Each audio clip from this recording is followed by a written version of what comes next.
This is Santo, and you're watching the Alliance Guys podcast on YouTube. This is the world famous cheeseburger, and you're watching the Alliance Guys podcast here on YouTube. This is Bruno Bob Evans, and you're watching the Alliance Guys podcast on YouTube. I'm building an alliance. Will you join us?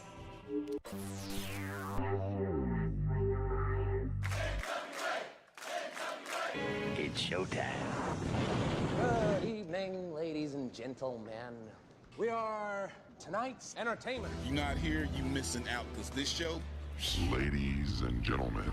All right, listen up. And now, the moment you've all been waiting for. It's time for the Alliance Guys podcast.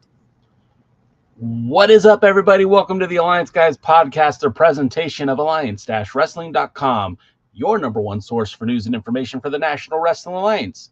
My name is J-Cal. His name is DKM. His name is Jaden. We are the Alliance Guys, and tonight we will be providing you the entertainment of talking about the National Wrestling Alliance. I gotta be honest, got one wrong there, Jay. What'd I do wrong? The one on your angle next to you is actually Darth Cloud Yeller. Darth Cloud Yeller. Darth Cloud Yeller. It just sounds like a sad story where a dog gets it in the end. I saw that in a movie once. Yeah, well, there you Not go. quite what you like to see in Tijuana when you go there. Well, now, hold on now. Wait a minute. Hold on. I can't go to Tijuana anymore for a while. Why don't you wanna? Don't you wanna? No, actually, my passport was set to expire in September, and we are traveling to Aruba in June, and I needed to have, I guess there's some sort of weird thing when you travel, if your passport expires within like a month or two of your arrival, that there could be complications getting into the country. So I had to renew it. And while you renew it, your existing passport is invalid. Yeah. So That's true. Unfortunately, I won't be able to go to any more Crash shows and probably till about the end of April. That's all right. You need to relax because only Kevin Owens can crash out.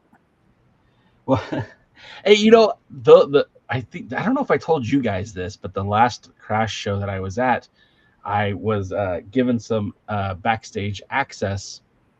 The people that I went with are also the guys responsible for booking Baja Stars USA here north of the border, and so I got to go behind the scenes. I actually got to enter down that world famous ramp that leads from the locker room to the arena, which was so cool because I've seen photos with guys like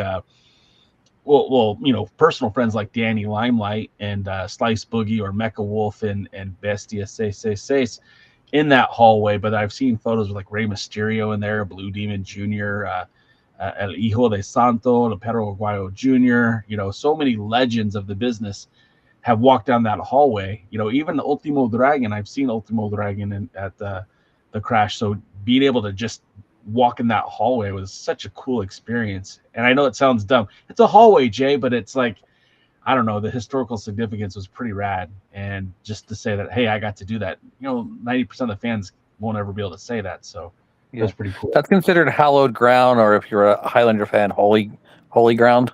Sure, yeah. So yeah. I've decided, okay, so I look, here are the venues that I think I've hit that are like world famous and historic, right? Like Grand Olympic Auditorium, I got to go to an ECW event and an XPW event. The auditorium in Tijuana, I've done that a couple of times. I've never done MSG, but that's on my bucket list. I did get to do any more Chinese food then.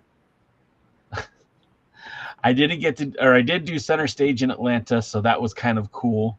I mean, the Sportatorium is kind of not a thing anymore, so that's off the list. But the Tokyo Dome and Corrigan Hall, I think, are on my list. I did get to do Arena Mexico and Arena Coliseo in Mexico City, and the MaxFit Sports Center. Yeah, I was gonna say, the MaxFit Sports Center, the 2300 Arena. I got both those. Out of the four major East Coast promotions, the major venues, I should say. I did 3 of them. I did Max Fit, I did the ECW Arena, and I did the Center Stage in Atlanta. So I figure I've knocked off a few of them, but there's still a lot more to go. I don't know if the Boston Garden's still around, but that is considered one. I don't know if that is either. And I've been to Boston, and I don't particularly like Boston. I don't know. Maybe it's I don't know. Nobody should, especially driving in there. And then like everything's so expensive in Boston. Like every time Michelle and I travel somewhere, my wife and I, when we go somewhere, we're like, well, how much would it cost to live here, right?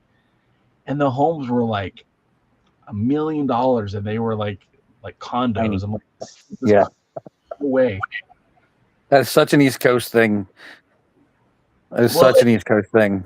In California too, like the closer you get to LA, you'll see these like ran down homes, and you're like, oh my God, like how many people could actually live in that house? It looks like a 2-bedroom, and there's probably like 4 or 5 people living in that house, but they sell for like $1 million, and it's like, who could afford to buy that? Like, $1 million where I live is a mansion. $1 million where my sister lives is just a normal house. It's insane. How about in Texas, DK? Oh, Texas property values are going up somewhat, but you can still get a pretty decent house for about $350,000.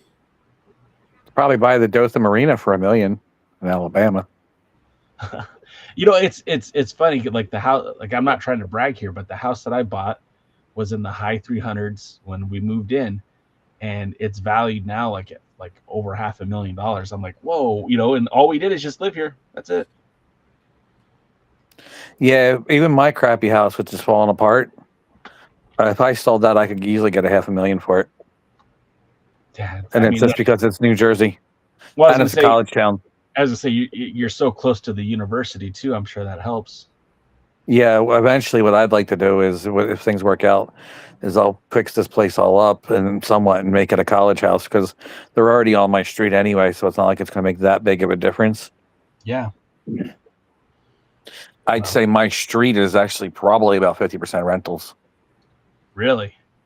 Yeah, because of the college kids or other stuff. Like, and the one to the left of me, like if I'm looking at the street, yeah, that one was a college house for a while, but now they started renting it out to like a regular. Yeah, and that's been like kind of regular for a while. But the one to the right of me, that is a college house.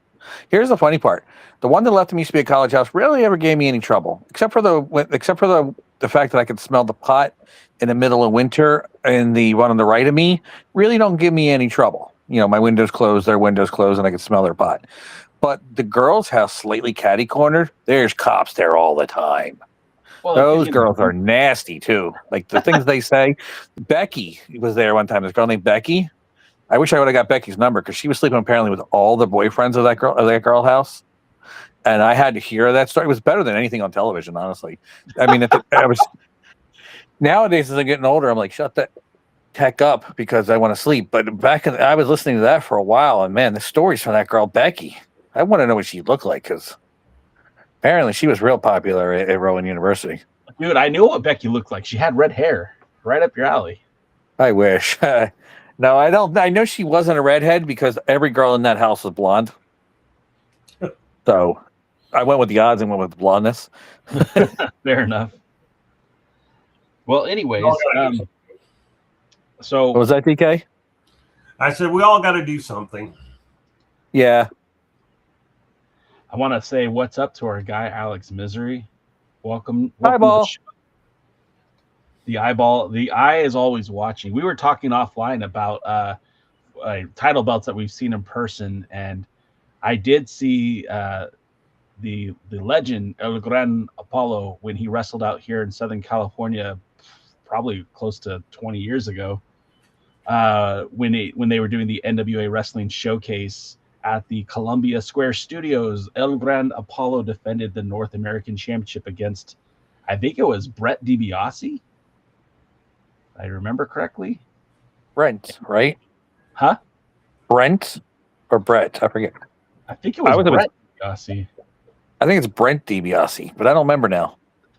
Well, now I'm going to have to look it up while you guys are talking. So, What makes you think we're talking? I don't know. You always have something to say. Come on. Well, that's not true. Yeah, it was Brett DiBiase. B-R-E-T? Double T. Okay. I mean, I'm thinking of Brent Albright. That's where I'm at. I don't know why, but I always got those two confused, even though there's nothing alike. Maybe it wasn't Brett. Maybe it was the other DiBiase because wasn't Ted. Wasn't Ted. Mike. It was Mike. He held the Mike. That's right. That's right. Mike DiBiase. That's who I'm thinking of. Is he still alive? I will look. I don't think so. Something sticks in my head that he's not. I'm thinking he's the one that kind of had some mental problems afterwards. What I'm looking at doesn't say that he's passed, but I'll look at somewhere else here in a minute. Are you on Cage Match? I was, yeah. We all know that's the be-all end-all when it comes to professional wrestling. I know it does. It does have some inaccuracies, but Mike. I bet you don't even have the new World Wrestling Grand Prix Women's Champion listed. Well, not for a lack of trying. I put it up there. Okay, yeah, it says that he actually passed away. I don't know if this is the right DiBiase, because it in Vineland, New Jersey. Let me see here. Okay, let's see what Wikipedia says. Sorry, guys. It doesn't say he passed away. I thought one of his sons did. That's why I was curious. I know one of them had an issues with drugs and stuff. No, as far as I could see, he's still alive. Okay. On January 23rd, 2014, DiBiase was arrested following a 12-hour standoff with police in Amarillo, Texas. Initially sought by police for a parole violation, a SWAT team used tear gas to arrest DiBiase for both the parole violation and hindering apprehension. So he might be in prison, but he's still alive.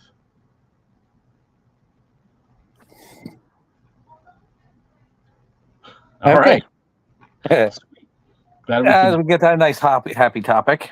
Yeah, awesome. So what is on the show today? We're all apparently under the weather. You're under the weather, not feeling well. DK yells at clouds, and I went from having a 79-degree day yesterday to snow today. I want to make corrections and retractions. Mike DiBiase defended the North American Championship against JJ Perez and later against Johnny Goodtime, both which took place at the November and subsequently December NWA Wrestling Showcase tapings that happened in 2008. El Grand Apollo won the title at the NWA Showcase in the Oil Palace in Tyler, Texas. So although I did see Apollo at those matches, he was not champion at that time. Ah. He said that was the misery effect. I'm just trying to play nice, Alex. I want you to know all the way from Idaho that we sincerely appreciate what you do for the NWA. All of us Idahoans love what you do in the ring, and we have nothing negative to say about it. Ribshot said $1 Million Hitman because we called him Brett DiBiase, the $1 Million Hitman. I love it. I'm good with that. I believe Ted and Terry Funk had a lot of early influence on Bret Hart when he was in Calgary. I do know that. Well, I remember watching Beyond the Mat. Bret said how much Terry Funk meant to him. That's why he was at his retirement match. That of course, he had several retirement matches after that. But I do know that's for sure. Rick Del Santo. I still don't think Terry's actually retired. Yeah, but he passed away. Yeah, he's gonna wait for that big comeback. He was gonna kick out. You don't think a little thing like death is going to stop him from returning, do you? Well, yeah, right. They didn't book him, Fun guy. And our boy Rick Del Santo, he was watching on TikTok, and now he's on YouTube. We miss you, Rick. Hope school is going well. We can't wait for you to rejoin us when all that stuff gets finished. Who's Rick? Have fun spinning some records. That's his new gimmick now. He's spinning records on social media, and I dig it. Yeah. No, he's not doing that. He's not being the DJ. Not DJ Del Santo. He's not Mix Master Del Santo. Mix Master Del Santo. He's not DJing.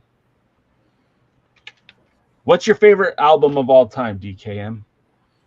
My favorite album of all time? Yes, sir. Let me think about that.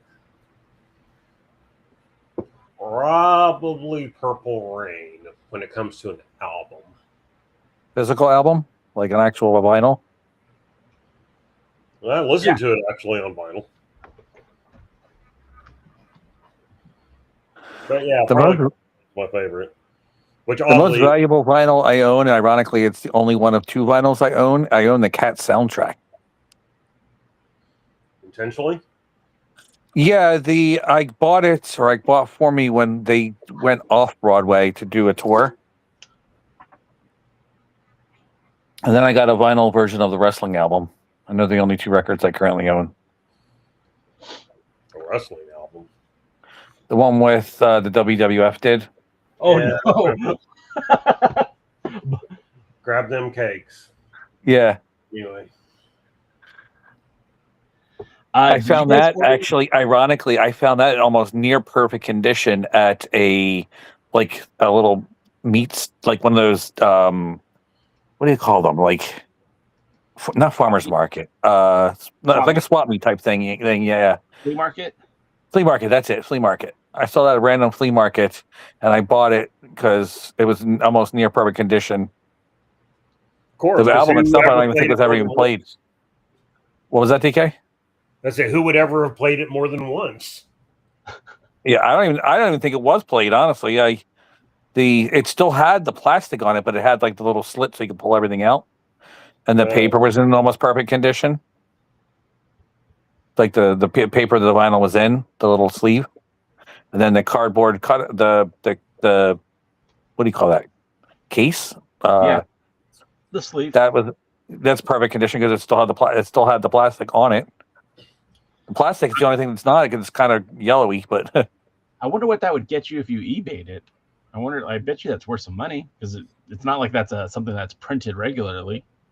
Yeah, but apparently the Cats album I have was very valuable. Well, the cat's out of the bag now. Yeah. But those are the only 2 actual vinyl I own. But if I had to go my favorite album, I have to say Osmosis, even though I have it on CD. Mm-hmm. I love every single song on that album. I think my favorite album, honestly, would be like the Tool album, Lateralis, maybe. Like one too. Yeah, all the Tool albums are really good, but also like their first Pearl Jam album, Vitalogy, Versus is really good. I mean, like, look, it's hard to just narrow it down to one album, but if I'm gonna, I would say probably Tool Lateralis. That's just a really good album. There's no song on there that I skip. I have a multi-disc version of the Dr. Demento Anniversary CD. I like that one a lot too. How much Weird Al is on that? Not as much as you would think, but there's a lot of unusual songs. Blassie Freddie Blassie's on it. Oh, I'll wrap you with my cane, you pencil neck geek.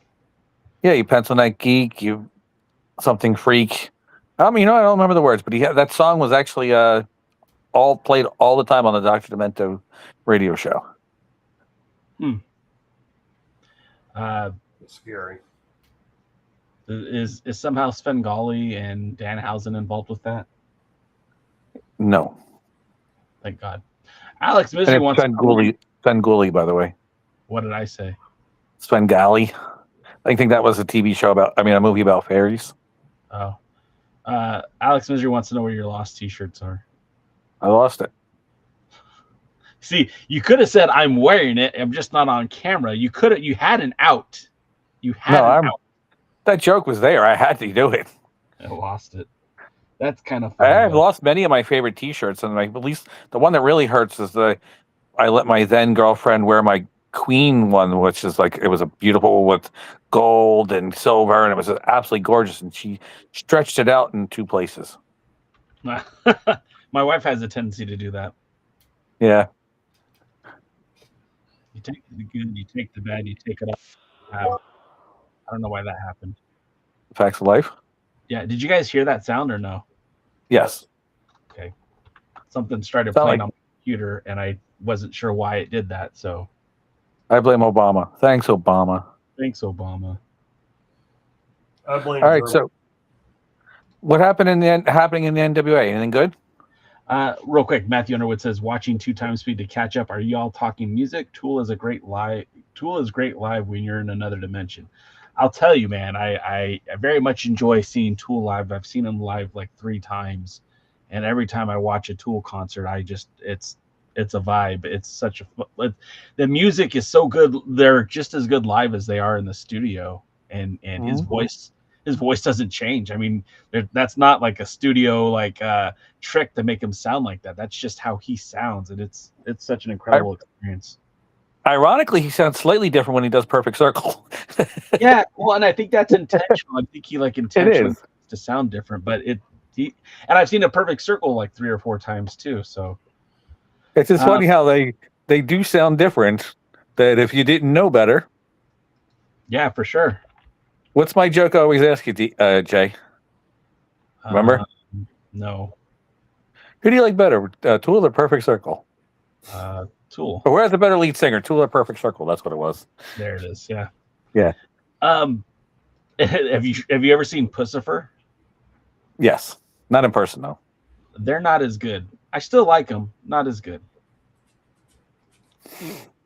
All right. So I'm going to be honest with you guys. I'm going to lay it out on the line. I'm going to be fully transparent. I've been a little under the weather this week. So I did watch Power, but I didn't take the detailed notes that I normally do. I watched it from the comfort of my own bed, and I wasn't feeling like taking notes. So we're going to just kind of skip over stuff. We're just going to talk about some of the matches. Of course, we'll talk about some of the promo stuff too, but it's not going to be in exact order. Well, we have to address it because, I mean, there's some talking points to it. Like, I mean, first and foremost, we saw Dr. Vic get slapped by Tiffany Nieves because he came on a little hard, and I thought that was pretty interesting. That it seems like they might be ending that dynamic. The other maybe he was sponsored by Blue Chew. That was kind of crazy, right? It was very. I got to choose my words wisely. It felt like maybe it could have been it felt a little Diddy-esque. And yes. I don't know, like, again, we've talked about this before. Who does this benefit? Who's getting over with this? Is this propelling Tiffany Nieves higher on the card? Is it making Dr. Vic a more hateable, relatable character? Are we supposed to cheer for him? Are we supposed to boo him? I don't know what the goal is with that. I don't understand. And I don't know, maybe I'm not supposed to understand. Maybe that's the whole point of it. I don't think there's a point to it. I think it's just a bunch of people decided they're probably still mad they didn't get over on WB, so they're putting a bunch of bad WB skits out there. Yeah, I mean, or CW, sorry. Yeah, I knew what you meant. I don't know, man. And I'm pretty sure that you guys fast forward through it, which I think is the right decision.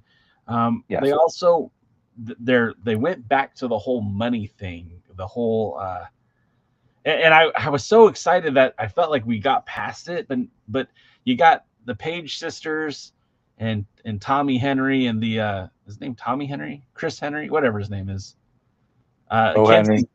Kenzie's dad is talking to Henry. Sorry.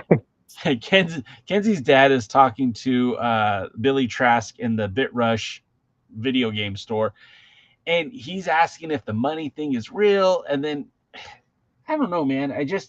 They wrapped it up. It was done. It was over with. We had closure, and now this guy still thinks there's some money to be invested or won or something, and the slime balls think they're gonna get a piece of it, and and Kenzie and Kylie didn't seem to be too invested in that. And then the It was lawyer kind of like the comes ninth in. season of Night Court. They wrapped it completely up on the 8th, and then they had to bring it back for the 9th. Like, I felt like we had a good resolution. It was done. We could have been done with this, and now they're going back to it, and it's just I don't know, man. I feel like this is the kind of stuff, if there was a potential deal with Sinclair, like, this is the kind of stuff that would make me, if I'm Sinclair, I'd be like, I don't know if I want this show.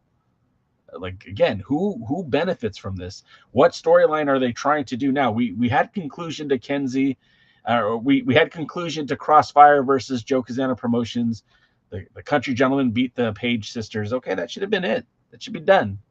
But now they're rehashing it. We're coming back to it, and I don't understand it. I don't get it, and I don't know why the guys in the NWA don't say, "Hey, Billy, like, this doesn't really do anything. It's not moving the needle. It's not promoting anybody. It's not putting anybody over. It just makes us all look kind of dumb being associated with it." I just realized I think I might have forgot to send you an extra video. By the way, cool video starts on this podcast. Yeah. Should we play it again? No, but I think I forgot to send you one. Well, send it to me later. I'll be There's happy only 3? Yeah. All right, there should have been a 4th. Okay, well, we'll get to it. We'll put it up on the next one. So let's get to some of the wrestling, right? Because I feel like that's where this show kind of excels. The women's tag team division has been a bit shaky. There isn't a lot of combatants in the division. We had the makeshift team of Teal Piper and Hera. They took on Pretty Empowered just a few weeks ago. We have the tag team champions, Allison Kay, Marty Bell, the Hex. We just saw the dismissal of Tiffany Nieves' tag team partner. And now we've kind of maybe Tiffany Nieves and Greta might be a makeshift tag team. We saw them take on Markova and Giselle Shaw recently. But the new pairing of Serena Vale and Viperous, they did have one match previous. They took on the Hex, and it was a very interesting matchup in that Viperous really got in there and did some ass kicking, and they did a good job of during the match of really cutting off the ring, keeping Allison Kay, who I would think she would be the heater in this kind of a matchup. She was kind of made to be like the baby face in peril most of the match. They did a good job of cutting her off from Marty, and even Viperous got a power bomb off the top rope on Allison Kay. So it was a pretty good matchup. I thought it was well done. Of course, Serena Vale and Viperous, they are new to the tag team division. They did not get the win. The tag team champions retained, but I felt like it was an interesting match, and I did feel like putting Vale and Viperous together was a good addition to the tag team roster. So I want to know, DCam, what did you think of the match? What did you think of the pairing? And what do you think about my statements on the women's tag team division? Oh, I'm sorry. Were you talking? Yeah. Oh, okay. The match itself was okay. I did like the jump start. I did not like that they left Allison Kay in so long in the beginning. I mean, the tag team champions only made 2 or 3 tags the entire match. It was kind of awkward. But I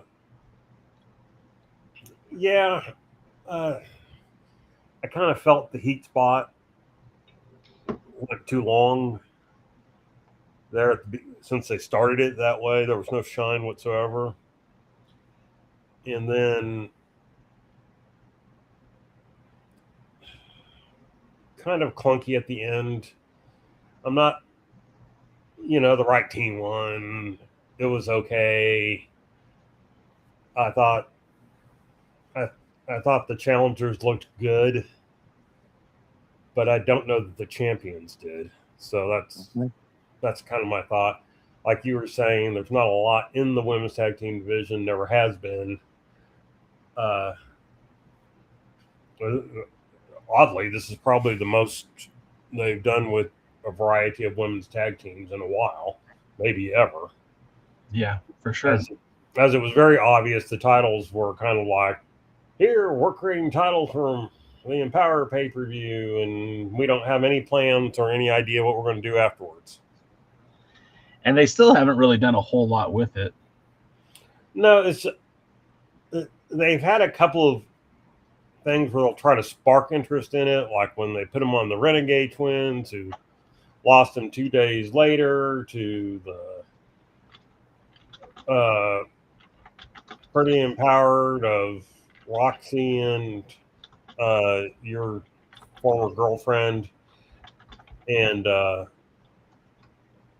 who lost it like 5 minutes later. And then it was, they don't do anything to really build it. I mean, even like they've had Pretty Empowered in 2 tag team matches recently, and they didn't win either one of them. One was against men, but yeah. Well, they had they were against. They fought for the vacant women's tag team title, and didn't win. I think it was double disqualification on that one. Everything got thrown out. They did the men's match where they lost. They did the Kylie tapping out while her feet were in the ropes, which was stupid. And, you know, the referee had to try so hard in that match not to be able to see that her feet were in the ropes. She had to stand on the one side with her back to it instead of facing the person. And the team that they did it with, apparently they had no plans to continue as a team. So, which I'm glad, because that one half of them was very bad. Yeah, and even worse as a single. And that's not the one that was the problem. So it's just, what are you doing? Would someone please tell me, what are you doing? Good answer. Real quick, King Sean Mega over on TikTok said it's a pointless division and title, which, I mean, there might be some truth to that.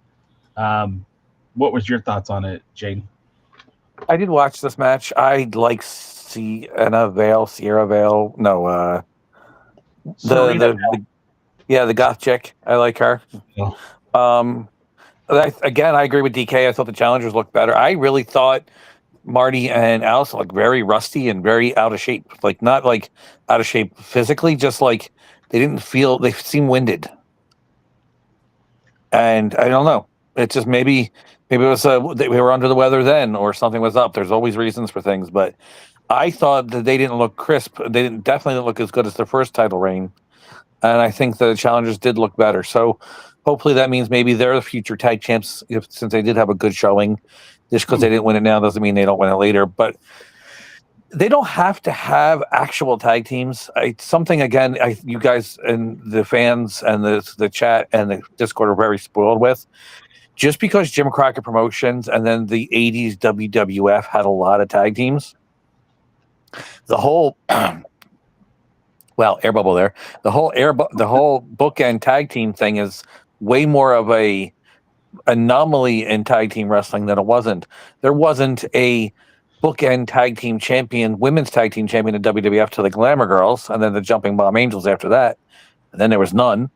And there was no bookend WWF or NWA or Jim Crockett Promotions or any of the tag teams, unless they were brothers or there was a reason. And most of the wrestling promotions in professional wrestling in the early 80s and the 70s and the 60s and stuff like that. There were some, but a lot of the tag teams were also makeshift. And a lot of the tag team divisions, Jim Crockett's Promotions, which was, again, known for tag team wrestling, most of their tag team champions in that era and also in Georgia, they were makeshift tag teams. They weren't legitimate tag teams. They just put them together and teamed them for a while. I mean, Colonel and Slaughter weren't a makeshift tag team. I mean, weren't an actual legitimate tag team. They were makeshift. Same thing for Steamboat and Jay Youngblood. They weren't actually originally a tag team. They were just put together to do what they needed to do. Raging Bull Manny Fernandez and Dusty Rhodes, another example. So you guys are spoiled by the Rock and Roll Express and the Midnight Express and the British Bulldogs and the Killer Bees and the Road Warriors and the Powers of Pain, Demolition. Exactly. All the Young Stallions, the Conquistadors, the Shadows, the Rockers, the original Midnight Express, the Orient Express, Bad Company. 20. There we go. Right there. That's more ironic than that one. Playboy Betty Rose and Doug Summers. Were they a makeshift tag team, though? What? They were a makeshift tag team, though. They were. Yeah. They worked so well together, though. But Buddy Rose was a unique generational talent that never got his flowers, in my opinion. What about... let's not forget the great team of Jimmy Garvin and Mr. Electricity Steve Regal. They were a very good team, though. But they were makeshift. They were makeshift. And they may or may not have ever lost the titles. Yeah, I know. There's that whole debate. Yeah. Well, what about, okay, settle this for me. What about now? Is it Adrian Steele? No, I think you mean Adrian Adonis. Yeah, Adrian Adonis and Jesse the Body. Was that a makeshift? Yes. I know. They were two singles wrestlers that were put together and had good chemistry. You know who else had extremely good chemistry is Adrian Adonis and Dick Murdoch, but they were definitely a makeshift tag team. What about Hogan and Savage? You gonna tell me that was a makeshift tag team too? They were the Mega Powers, brother. Well, I mean, I think sometimes the way you kind of look at it is what were they doing beforehand, before they ever won titles, and what they do after they lost titles. Yeah. So, like, when you look at somebody like like Dick Murdoch and Adrian Adonis, yes.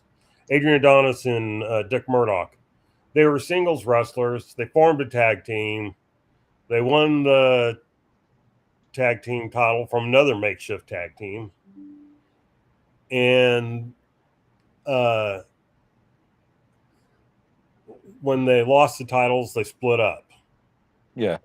I mean, they would wrestle occasionally on some shows, but not very often.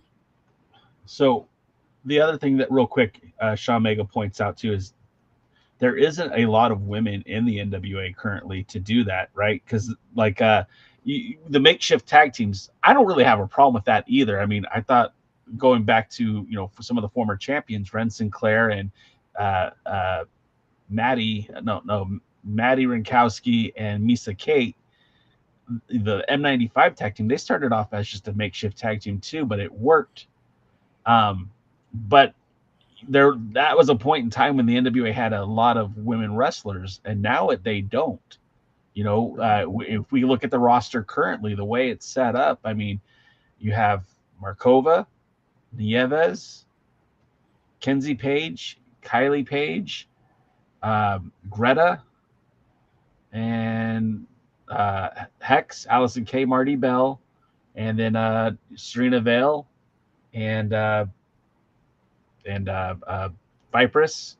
And I guess the 10th person you could count Hera if she's going to be a regular part of the roster. We know Teal Piper said on social media that she won't be back with the NWA. So that's 10 females right now for 4 belts. That's pretty excessive, I think. I don't think there's enough competition for the 4 titles. I'm a firm believer that, I believe it was Terry Funk that said this. You need 8 legitimate, unique contenders for every championship belt that you have. I don't think there's 8 legitimate, unique contenders for any championship belt in the NWA, but especially the women. Yeah. So I mean, and again, if they continue to bring in different women to kind of facilitate, in Tampa or, in Texas, and if they're just bringing in some talent to wrestle for some matches, I mean, I guess that's all right, but I don't know how you could build a division around just 10 people total and, 4 of them have titles. and it's kind of hard to build like momentum for for anyone to be really interested in a tag team division when you don't have the same talent from week to week on your programming. If this week we do get the King Bees, right? Let's say they're going to be in Texas. Maybe the King Bees do have a comeback. That'd be kind of cool, but then we won't see them the next time they're in Tampa, or whichever tag team they decide to bring in next, we won't see them the next time. And I feel like that kind of hurts with the continuity, and I feel like it kind of hurts with the long-term storytelling. One of the things that the Southern Six is kind of interesting is that since they've been together, they're probably the longest running faction in the NWA, because it's going on like 3 years now. And we keep seeing the same three guys as part of this stable, and there's continuity there and there's long-term storytelling there. But could you imagine if they were shuffling out members of the Six, and it was, this week it's Kerry, Alex, and some random dude instead of Silas Mason? Or I feel like that would hurt with the continuity. So anyway, what was the next thing? The next thing, and again, for those of you who are watching, just full transparency, your boy Jay's been feeling sick this week, so I did not take detailed notes. I did watch Power. I did enjoy Power. I did think that women's tag team match was fun. They had its moments where it was rough, but the next match was the NWA national title match between Mike Mondo with Aaron Stevens, taking on the returning Blake Bulletproof Troop. Now, here's what I'm going to say real quick. Matt Underwood said that Blake Troop will be back in the NWA. Cool. I like Blake Troop. I have no problem with Blake Troop at all. I feel like they didn't really use him to his best advantage the first time around. I feel like he should have just been an ass kicker kicking ass. They ended up teaming him with the late Jax Dane, and I don't feel like that tag team had the direction it needed to. And I don't know what they were planning on doing with those two, but it didn't work. And he didn't really have a very successful run his last time in the NWA. Now, he did challenge for the national title before in a 4-way that also featured, Tom Latimer, and I think I don't remember exactly who else was in that matchup, but he did challenge for the national title previously. This was cool to see him come in and get a shot at Mike Mondo. Mike Mondo is a defending champion. We've seen him defend that title in Memphis. We've seen him defend that title down at Joe Kazana Promotions. He is not afraid to get out there and defend that belt. And it was a pretty good back and forth match. I kind of thought Mondo would have been a little bit more dominant, but he gave a lot of offense to Blake Troop. And they were selling the fact that Blake Troop had just recently had an MMA fight. You could see that his back got busted open early on in the match. I don't know what that was about. I didn't see him take a sick fall or anything. I don't know how he got busted open, but Mondo was working, trying to keep Troop grounded, and Troop was just trying to get some offense in. And it was a fun match. I really like to see Blake's style with Mondo. Mondo, we think of this power wrestler. We think of him as more of a Greco-Roman style of wrestler, and Blake Troop is a submission fighter. I mean, he has some pretty good strikes, and he can make you tap out. So in that regard, it was a fun match. And Aaron Stevens had minor involvement, so it wasn't he did get involved a little bit, but I don't think it distracted from the match. But again, I felt like this was another really good match. And Jaden, what did you think? I actually really enjoyed this match. I like Bulletproof Troop. He's got a nice look. He's taller than I thought. For some reason, I always thought he was a little bit smaller than that. Because they put him next to Jax Dane when he was there. It may have been a Jax effect on that one, but I thought the match was good. I thought they had a good chemistry. I think if they wrestle again, it'll be even better. I think Mondo put a little more out than he usually does. He also did sell more. I agree. He sold more than he usually does for somebody of Bulletproof stature, because he's not exactly the biggest name in the NWA. No, but I think they wanted to get Blake Troop, whatever it is, over. And I think that's why I think they have a liking to him, and they want to see him do something, because they obviously gave him something to make him look good. And yeah, he did lose, but he looked good in the loss. So I think this match was a good match. What about you, DK? Can you hear me? Yes. Okay. Overall, I enjoyed the match. I don't like Troop as much as you two do. I often find him to be a little bit clumsy. It's the MMA effect. It's hard to do the both. That's why it is 100% the MMA effect. And I realize that, but still, if it was MMA, great. It's pro wrestling, so we're talking something different. And so he tends to be a little bit clumsy. I thought he was that size. I mean, it didn't surprise me that he was as big as he was, but he looked okay in the match. I didn't think Mondo gave him too much. I think he gave him just the right amount. So, like I said, he kind of looked good in defeat. So, might have been my favorite match on the show. And if you're wondering why the awkwardness happens, it's literally the foot positioning in wrestling is very different in MMA.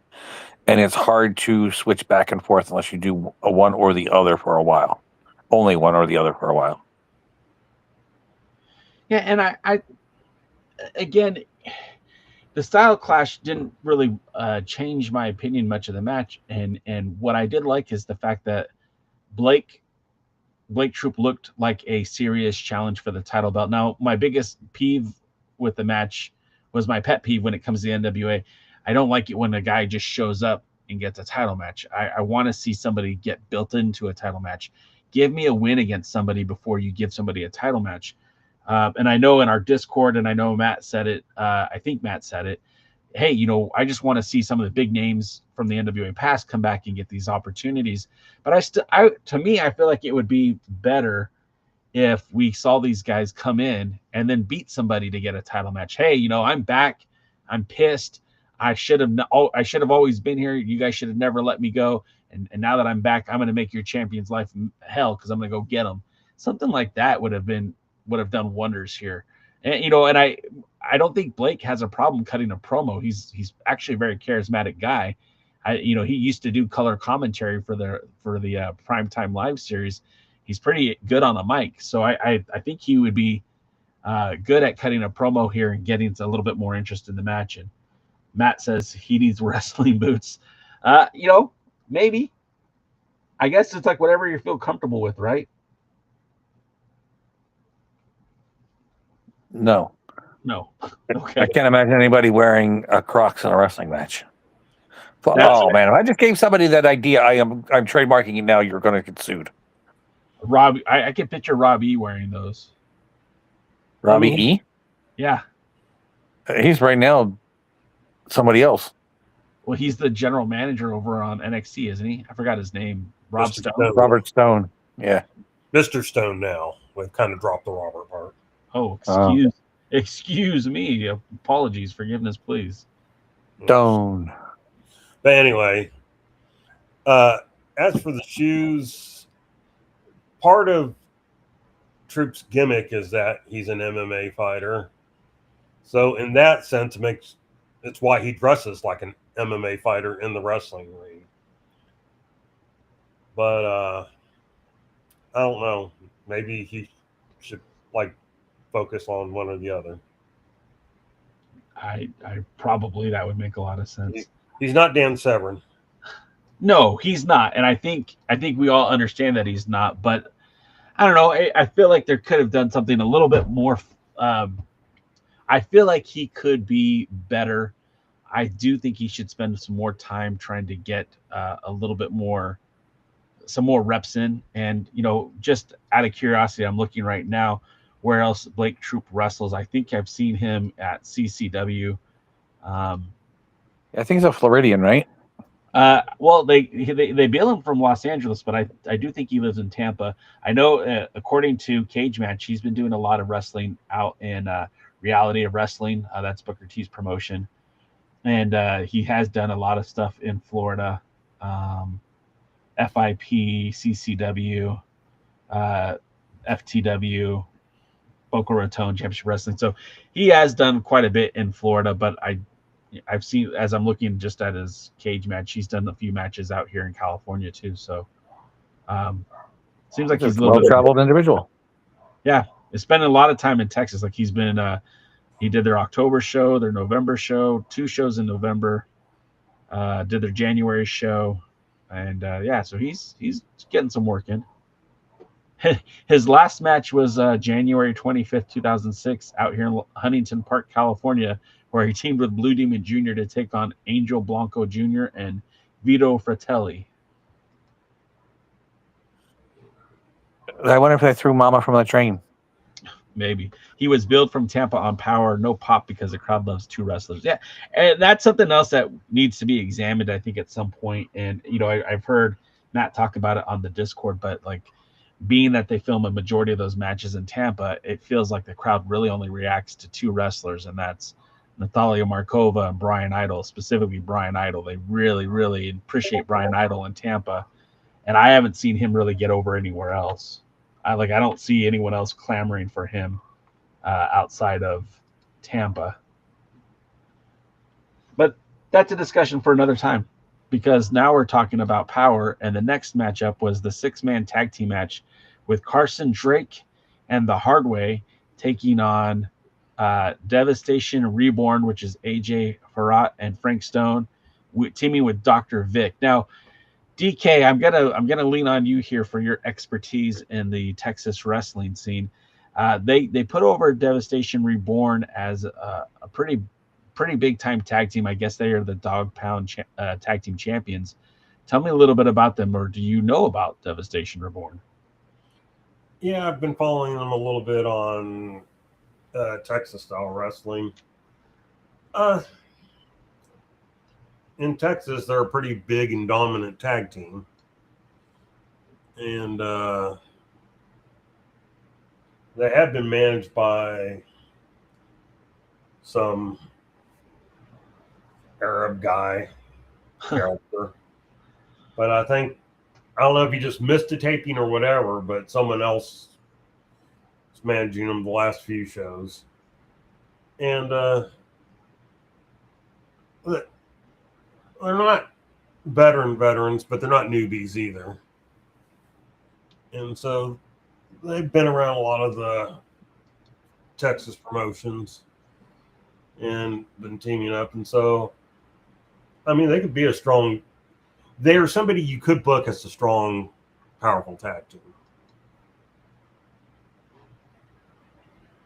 Cool. What do you think of the match?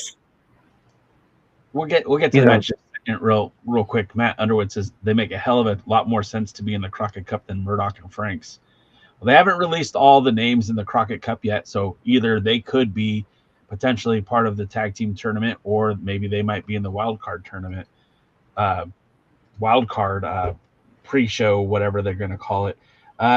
So the matchup was kind of a weird dynamic because you had Carson Drake and the Hard Way. This is the tag team. You know, Carson Drake a couple weeks ago admitted that he and the Hard Way have become partners. They're buddies. And so they're going to do some of his heavy lifting for him. It's kind of weird because the Slime Balls were his guys before.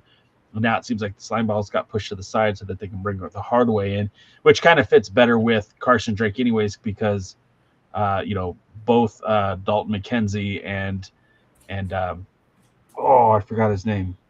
Jack Vaughn, thank you. I mean, they're both pretty big guys. And when Carson is bigger than both Slime Balls, to put him with these guys, it makes them look more like a goon squad than the Slime Balls.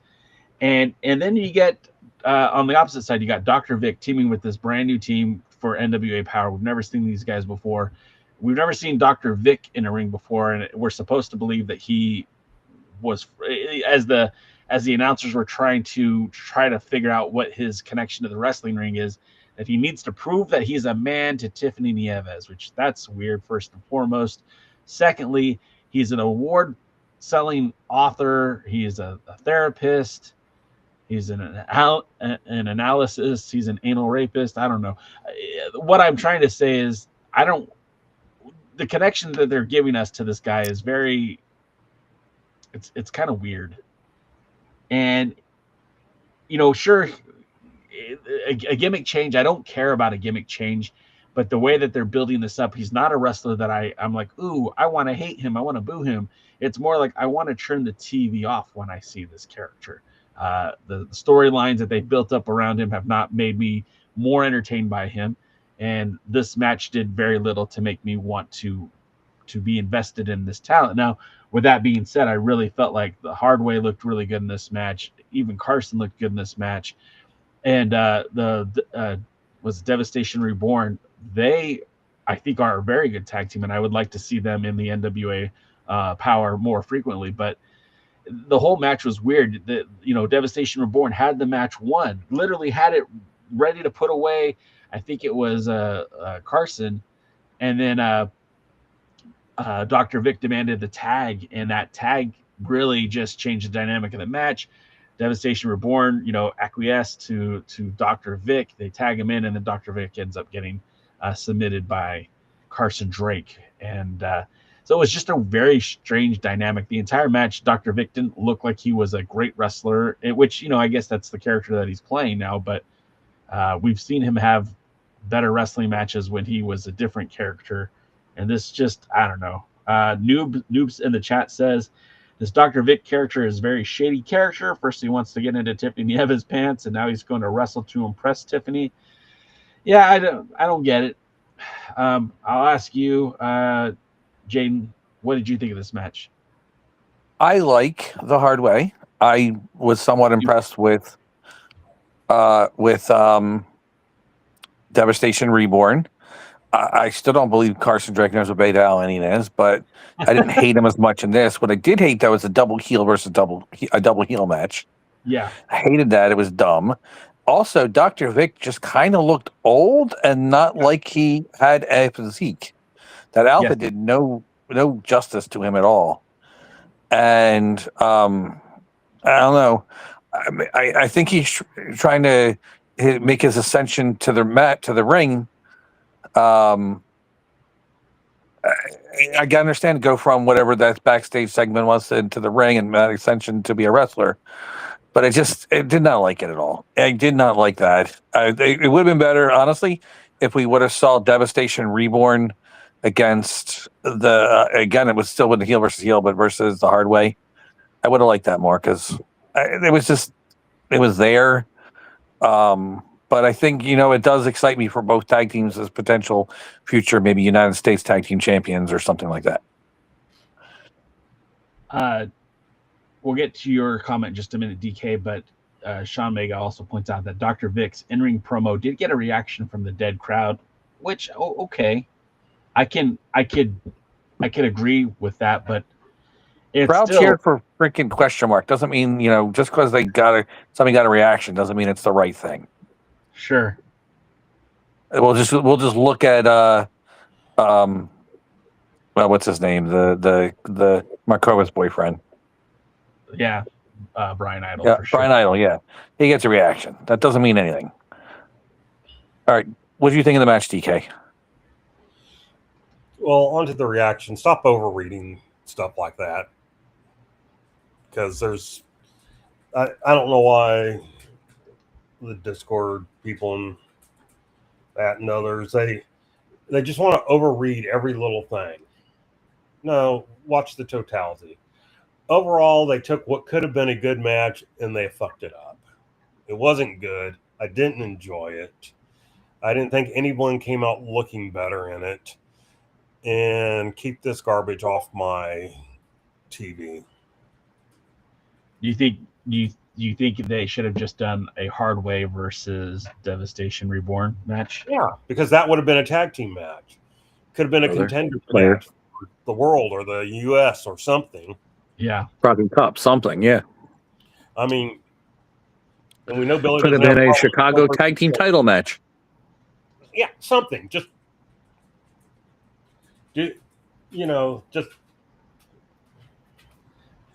what do we say all the time? Kiss. Keep it simple, shithead. And it's Billy.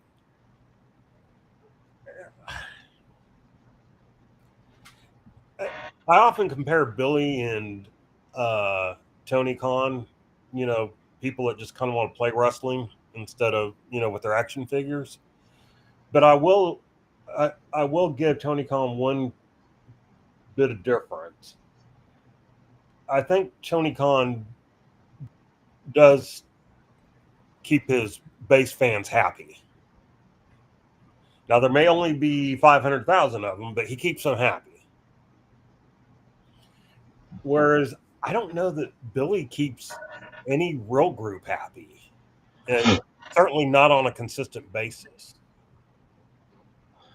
And it's just, he's the opposite of Kiss. How complicated and complex can we make this? Convoluted. This isn't music. Just realized my camera was mirrored the wrong way the entire show. That was weird. I had noticed. We just thought you were coming. We just thought you were coming from the mirror universe. It was Evil Jay. So, anyhow, that's my thoughts. Okay, real quick, I do want to just because again, I like getting the viewers' input. Matthew Underwood said, as I said in Discord, Zion should unmask to be Dr. Vic to end the Austin Idol Son storyline and move a good worker in a new direction, but not as a guy who doesn't know how to wrestle. I agree with that too. I mean, we've seen Zion have okay matches. I'm not in love with Zion. I've never been in love with Zion. DK and I watched him and Tom Latimer have just a boring match in Texas, and I don't blame Tom Latimer for that. I just felt like I have seen him struggle to be entertaining in the ring, but if they, I would much rather see Zion wrestle in the ring or Dr. Vic wrestle as Zion and at least give me some decent wrestling, not a guy that doesn't know how to wrestle. And then Sean Mega says, the crowd reaction, not the right thing, or maybe they should let Dr. Vic wrestle his normal way. Yeah, and I feel like if he was just, hey, you know what, I am a wrestler. Guess what? I can do everything. I'd rather see that. I'd rather see him come out and wrestle as he did when he was in Ascension or when he was Zion, because this is just not it. Well, I mean, if you're going to take the mask off of him, why would you not take advantage of his history? Yeah. I mean, his former tag team partner, we all know who he is, and they all made sure, they kept his name close and everything and kept him in big, huge things. Not the best wrestler on the planet, but, they've at least taken advantage of his WWE connection. It's like, they want to do anything but. Well, so in Jay's fantasy booking, right, when I think about how I would do things, you've got Zion, who, I mean, he's been a tag team wrestler almost his entire career. You've got Jay Bradley, who is a heel wrestler because you made Wrecking Ball face. Why not just put Jay Bradley and Zion together to make a tag team? Like, I think that would have fixed the problem. I don't need Dr. Vic. I really don't. I never needed Dr. Vic. And if you want to wrestle without the mask on, you can take off the freaking mask and just be Zion without the mask. I don't know. My 2 cents. So let's get to the next match because then we get the Daisy Kill Treehouse of Horror thing, whatever they're calling it. First, he wrestles against DK's least favorite wrestler on the roster, Hunter, and beats Hunter. It was a pretty quick match. It was a decent match, actually, and Hunter got into pretty, okay offense for what it was. This was a match to make Daisy Kill look good. Last week, we talked about how Alex Taylor, they're trying to reignite Alex Taylor after losing the title and then losing the week after that. So then he gets a quick victory against Hunter. Cool. Then they bring out Lev with Gags the Gimp. We're thinking we're going to get another match. And then Daisy Kill ends up beating Lev by disqualification. I'm not exactly even sure what happened there. And then last, Eric Smalls comes out. The referee's distracted with Gags and Lev. And Eric Smalls hits Daisy right in the old testiculoso. Signature move. The signature move. And that ended the match. Smalls gets the victory here. I don't know what they're trying to do with Daisy Kill. I don't know what they're trying to do with them. Ruin his career, apparently. Well, because this is the opportunity. You could have reignited Daisy Kill here. Look, Hunter is not super established. So him getting a win over Hunter, it helps boost him up, but it doesn't really hurt Hunter, right? And then getting a win over Lev, again, Lev has been more of a tag team wrestler. So getting a win over Lev doesn't really hurt Lev either. You know, Lev and Misery should be wrestling for the U.S. tag titles anyways. That's a different story. You have this opportunity that you could have had Daisy win these 2 matches. And, you know, as we get closer to Idol cashing in the Lucky 7 series, you know, that TV title is going to become available. Guys like Kerry Morton are going to be interested in that belt. Guys like Alex Taylor should be interested in that belt. But why not Daisy Kill? I feel like he would have been a perfect addition to that. But you can't put Daisy Kill on a match for the TV title if the dude's, you know, doing the JOB to a guy who's not even 5 foot. So I didn't mind the first 2 matches, but bringing out Smalls, I think, just kind of ruined it for me. So what do you think, guys? I got lucky because somehow I fast forwarded too far and saw Smalls and immediately just fast forwarded further. I didn't see any of this match, and I think I might have lucked out by your description. Well, DK? I think you did the right thing. Yeah, I enjoyed the first couple. They were all right. And, you know, Kill got his wins and things like that.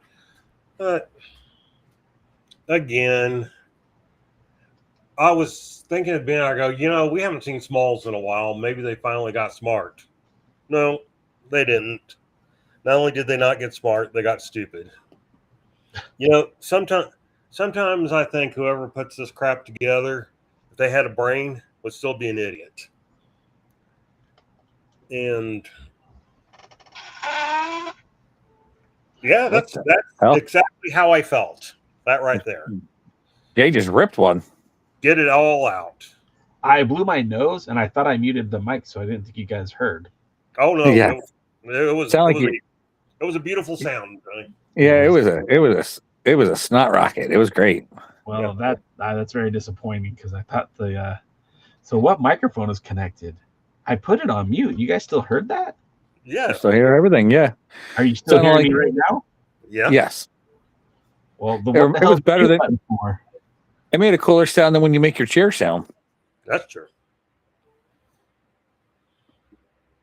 What? No, I didn't hear that. What? Weird.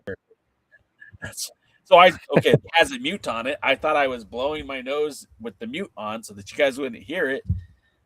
And apparently, it doesn't matter.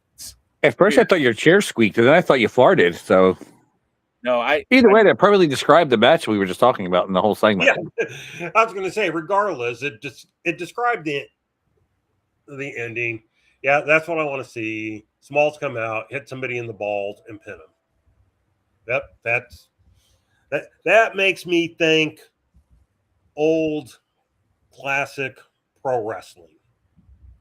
You know, remember when Billy promised us at the beginning, kind of like when Tony Khan said they were going to be like Mid-South, and Billy was like, they're going to be like Mid-Atlantic and Georgia.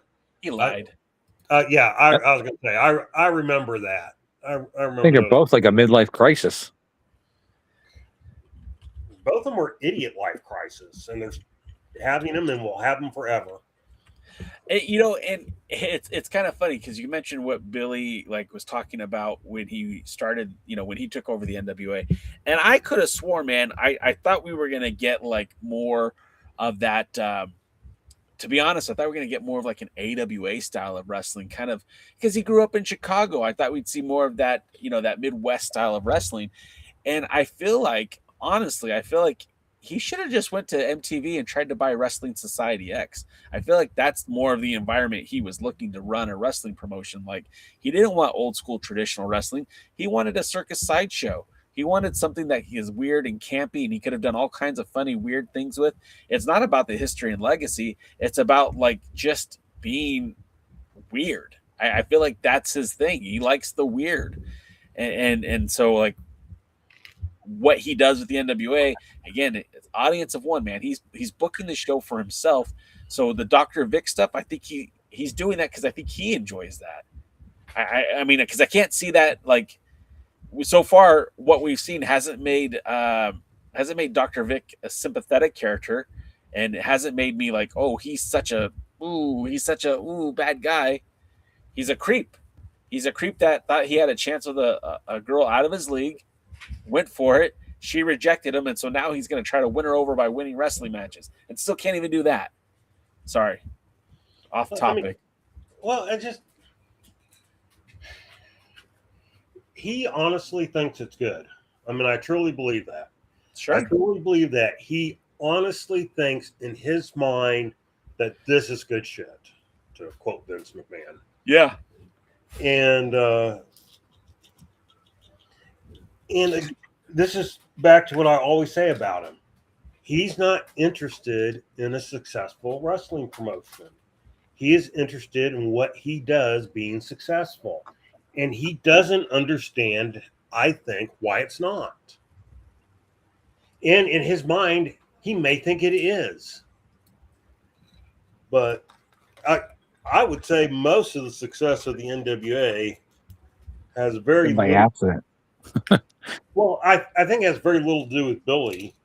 And I think it's more situations where they're getting over despite Billy Corgan. That's what it is. They're getting over despite Billy Corgan, not because of. Billy able to get himself over. Mondo able to get himself over. Alex Misery. I mean, let's be honest. Hasn't the loss been better without James Mitchell? Yeah, I agree. I think so. And so I think the parts that you can look at and you can go, oh, these are good, or these are successful, or this is, what I like. I think when you're looking at that stuff, it's in spite of Billy, not because of Billy. Yes. It's so bad that DK has to take drugs to deal with it.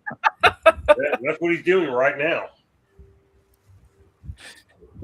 You want to get high? Sorry. You want to know how many pills I currently have in my hand? 18. 6. 7. Oh, I was close. 6, 7. No, don't do that to me. I have to. You don't understand. I have children, and it annoys them if they happen to be watching right now. You know how pissed they are. It's the best. All right, that takes us to the final match of the card.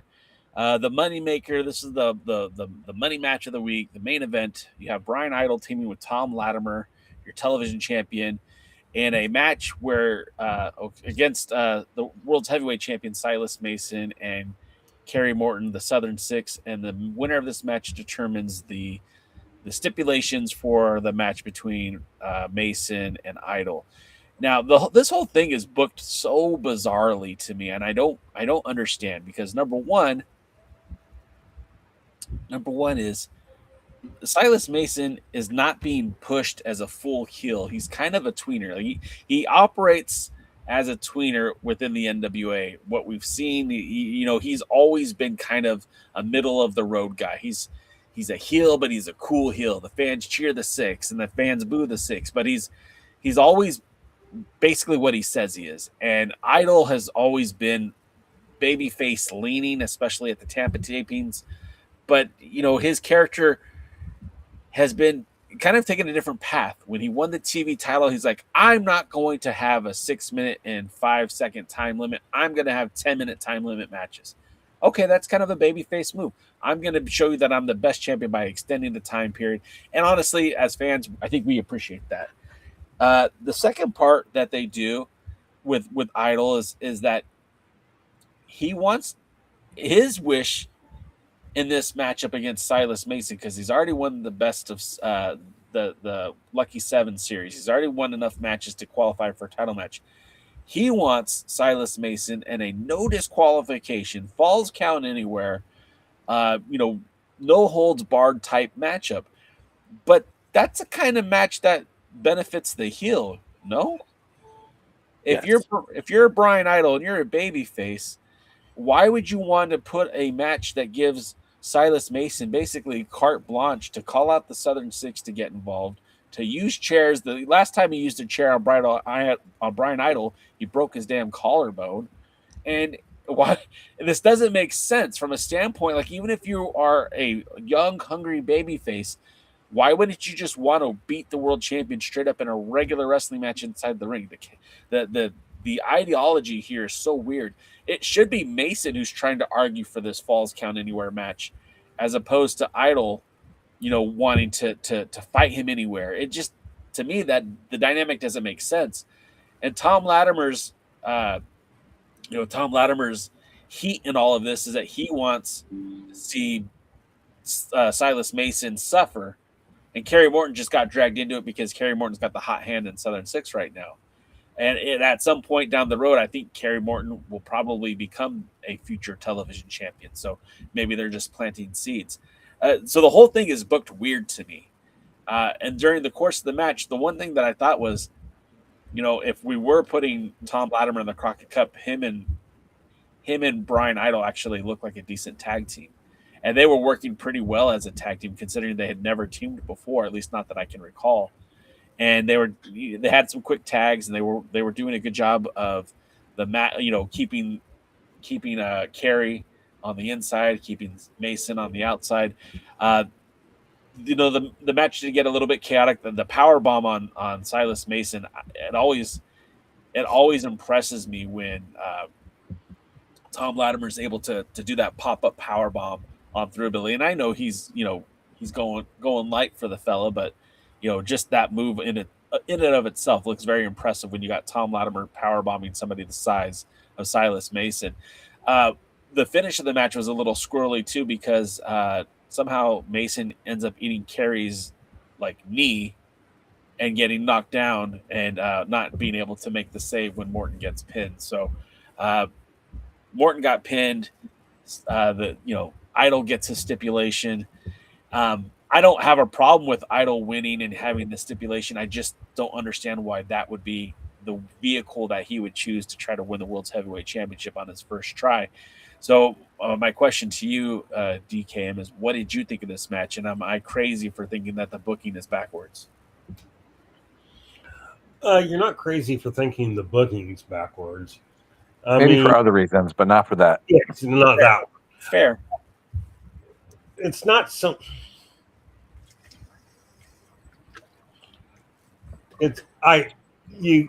The problem is not even that the heel would be opposed to it, because the heel could be worried or whatever, but that would be more a Tully Blanchard type heel who would be worried about it. That would be more Kerry Morton type heel that would be worried about it, or Dominic Mysterio or whatever. Drillbilly, the biggest man alive, or in wrestling, or whatever he says, he should adore that type of match. Right. And so it does not make sense that he would be so opposed to it. He's not scared of Idol. So, and that's kind of the way they try to make it come across, which is probably why I didn't like his early promo where he was talking about how he wanted an old rules NWA match. And so,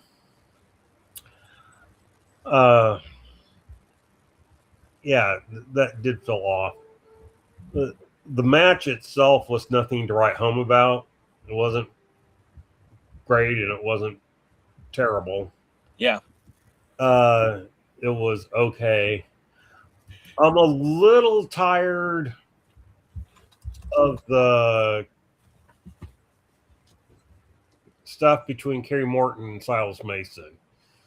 It's been going on for almost a year now. And it's like either split them up or keep them together. Piss or get off the pot.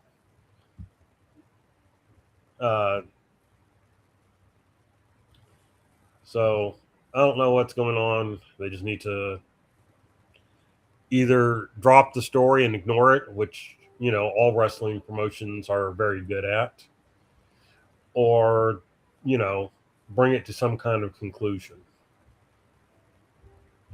I don't know. Jaden?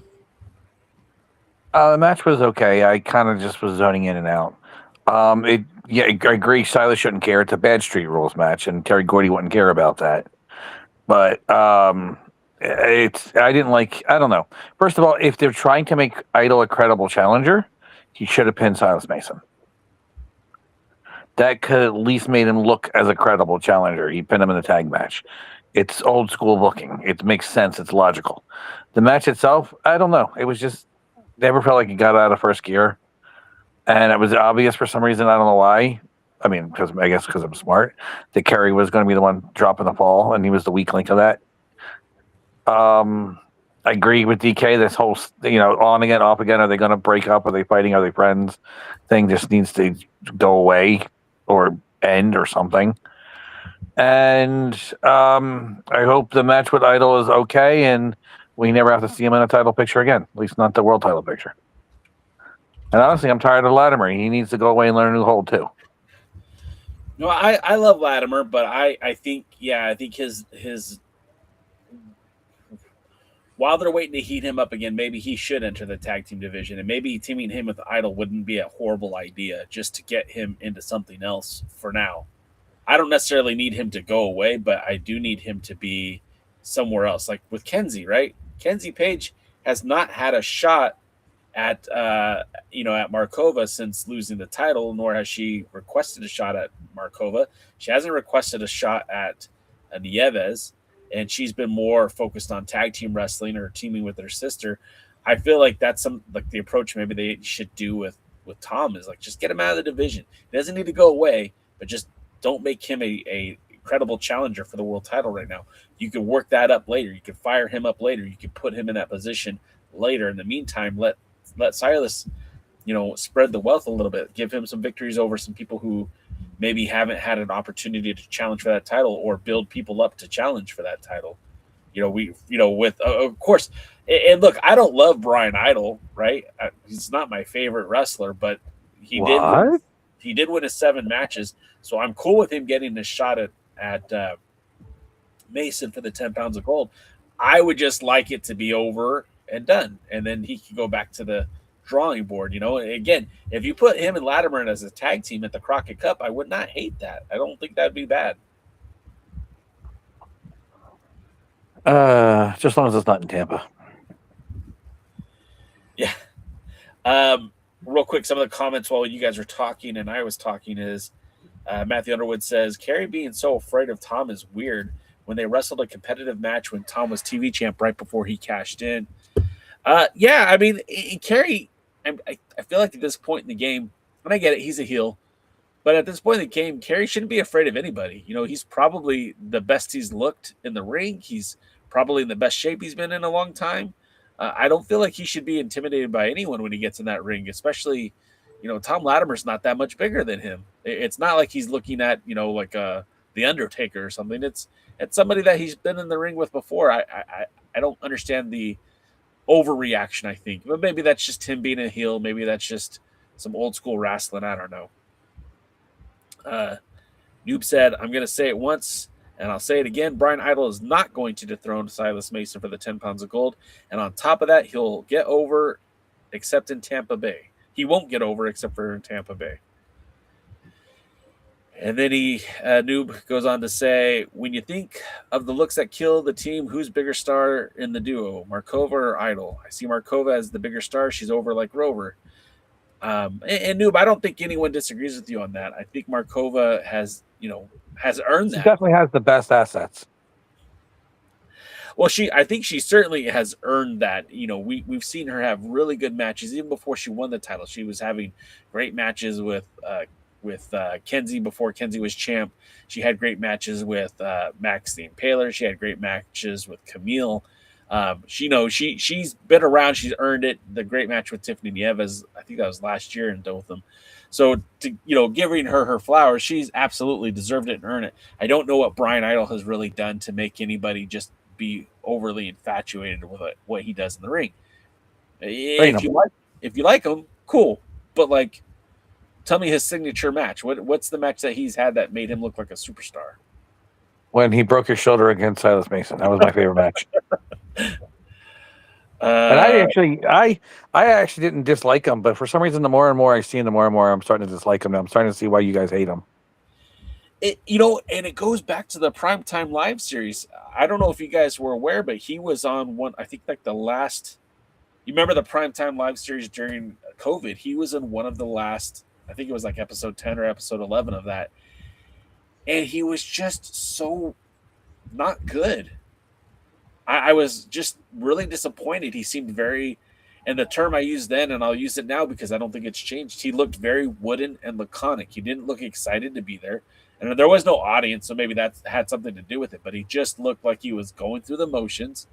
And it's like, this is a look. You're at that time. There was very few wrestling companies running, and you were on a card with pretty good talent, and you're sitting there going through the motions. And like I was just shocked how bad he was, and they were giving him this kind of spotlight, and I didn't understand then. And then of course when Power came back and he was a regular feature on the show, it kind of made sense.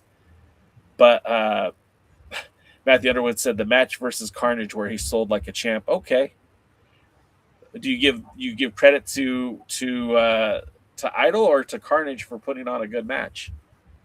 Stop at a rocket to him. I don't know, but and again, like, look, I'm not trying to take away his title match. Like he did it. Give him this title shot, and let's move on to the next thing. And if you want to put him in a tag team for a while, I would be happy with that to get him out of the title picture. If you want to have him, run it back and win the TV title at some point, just don't rush into it. I don't need to see him dominate the TV title division. Like. Maybe a year from now, if he's challenging for the TV belt again, like maybe I'll be okay with that. But let it. Got an idea. What's that? Team Brian Idol with Carson Drake and have them managed by Dr. Vic and call him TV Most Hated. Don't give Billy any ideas. At least I can always turn the channel for one segment. Don't have to worry about the rest. That's 3 segments that they can save, or 2 out of the 3. That's for sure. That's a good point. All right. So that was Power. That was Power. We did it, guys. We covered Power. And Matthew Underwood says the TV champion needs to be a workhorse. And I agree, man. In the olden days, when DK was 107. Jesus Christ. DK, you got to take that? He's going to do the Force Lightning on me. You have to be careful. Right out of that cloud that he's yelling at. Instead of coming out of his fingers, it comes out of the cloud. Look, it's not my fault that the cloud is hard of hearing, but he does what I ask most of the time. I always kind of thought of the TV title as the workman's title, and maybe that's convoluted. I don't know, but back in the day, Arn Anderson had that belt, and when Arn didn't have it, Tully had it.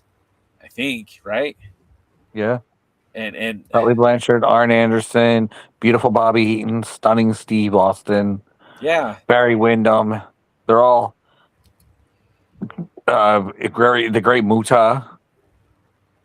They were very good. I mean, there's some stinkers like Tom Zink, but still. So, and if you go to Cage Match, they only recognize Ricky Starks going forward, right? So Starks, I felt like was a good champion, but didn't have enough time with the belt. Zicky Dice, I feel like that was through COVID, so most of that was forgettable. The Pope, I felt like was a good run. Tyrus, I didn't enjoy Tyrus's run. Clearwater, heard that was mostly good. Latimer, I think that was a mostly good run. Mims, I felt like that was a pretty decent run. No. Max, no, okay, no, you didn't like Mims? I like Mims. I didn't think it was a good run. I think he was booked poorly. Okay. Well, as I look back, he beat Dice, he beat Carson Drake, he took a draw with Dak Draper, he beat Jeremiah Plunkett before losing the title to Max. So I guess you're right. That wasn't super memorable. Then Carson Drake, then Brian Idol. So it hasn't been much of a workhorse title, I would say, in this modern NWA. But that could change. You know what is a really gorgeous workhorse championship? The Dangerous Adrenaline Wrestling Gladiators Tag Team Championship. In fact, I don't know if you know this, but Dog debuted new Tag Team Championship belts at Rowan University this past Thursday. Do we happen to have a video that can show that, Jay? We sure do.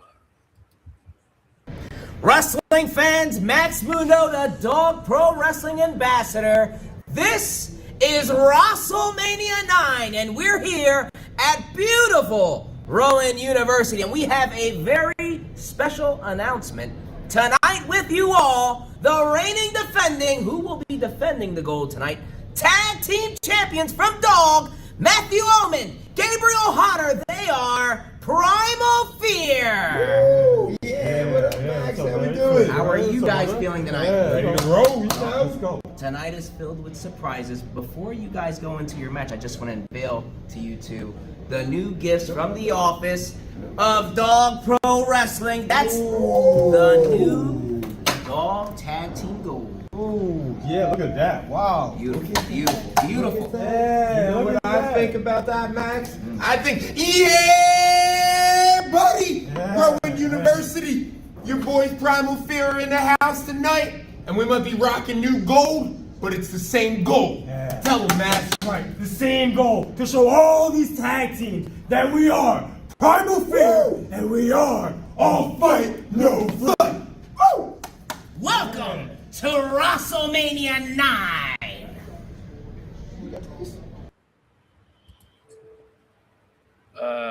There it is. So yeah, new belts. Those look good. Yeah, they look way more gold in there than they do in person. It's weird. I'm thinking out loud here. It's lighting. It's lighting, yeah.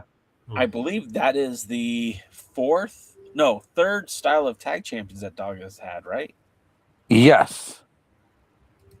They originally had the NWA Dog Tag Team Championships. They were very made for television, those belts. And then there was the ones that they had you saw before with the blue strap. And now you got the new Dog Tag Team Championships. Yeah. They're cool looking belts, man. And a good job. If it was Dr. Lawrence Draconium or yourself who got those belts designed and set up for the tag team, but they look great. I like them a lot. They look good. Yeah, and Primal Fear was successful that night too. They defended against the Haven. They've been on a roll since winning the Dangerous Adrenaline Wrestling Gladiators Tag Team Championships. Yeah, I'm really starting to get into Primal Fear.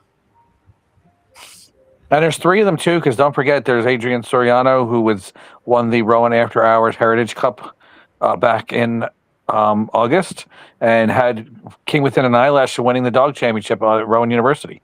In fact, is there any chance you have the results so we can post it on there and I can tell you how everything was?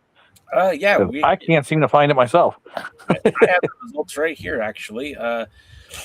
WrestleMania 9, and this took place on March the 6th in Glassboro, New Jersey at the Rowan University. The first match was Mark Raspa, who defeated Chris Desmond. Yes. Mark Raspa's a Monster Factory kid, had a shot at the Dog Championship, has trying to work his way back up the ladder now. Desmond's a young kid just starting in the business. This was one of his early matches, but it was a good opening match, and Raspa was very popular for the fans of Rowan University. And then we had Nick Petit. I did get to see Nick's match. I watched it on the Rowan University YouTube channel. He defeated Sebastian Valentino. Nick Petit, I think it's pretty awesome that he goes into Rowan University with the anti-Rowan University t-shirt. Yes. He likes to endear himself to any crowd he happens to wrestle in.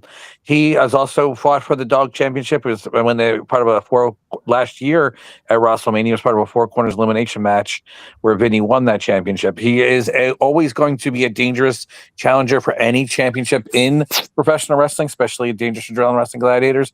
And he's working his way up to, I think he's a future champion somewhere in Dog and maybe even in other companies. Then we had Dad Bod, the god of Dad Bod. I messed it up. You're right, the god of Dad Bod. The god of Dad Bod. He took on Brian Murphy and was able to score the victory there. Tell us about that one. It took him like 12 minutes to take off his shirts, all 1,700 of them.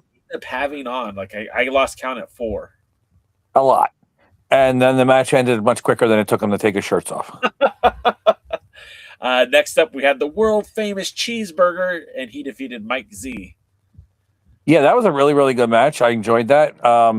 Cheeseburger did a lot of histrionics and crazy maneuvers to befuddle Mike Z and came out victorious. And I think we'll probably see Cheeseburger back at a future Doug event. He was very popular. I'll say this, man. He did share some of his time with us over on the Alliance Blog podcast. Had a great conversation with him. He's wrestled all over the world. I know in the past you've joked around about Dog having an event on the Arctic Circle, but he was maybe about as close as you can get to being at the furthest point north. He wrestled a match like up in the Canadian, I don't even know what to call it. The Frozen tundra. Yeah, the frozen tundra. Sure. He was telling me about that story, and I'm like, that's so cool. That guy is, I know a lot of people maybe made the mistake of not showing that guy his proper respects, but I mean, wrestling in New Japan Pro Wrestling, wrestling in Alaska, training at Bendito's gym in Mexico City. I mean, dude is put in some work and definitely is worthy of people's respect. I really like that guy a lot.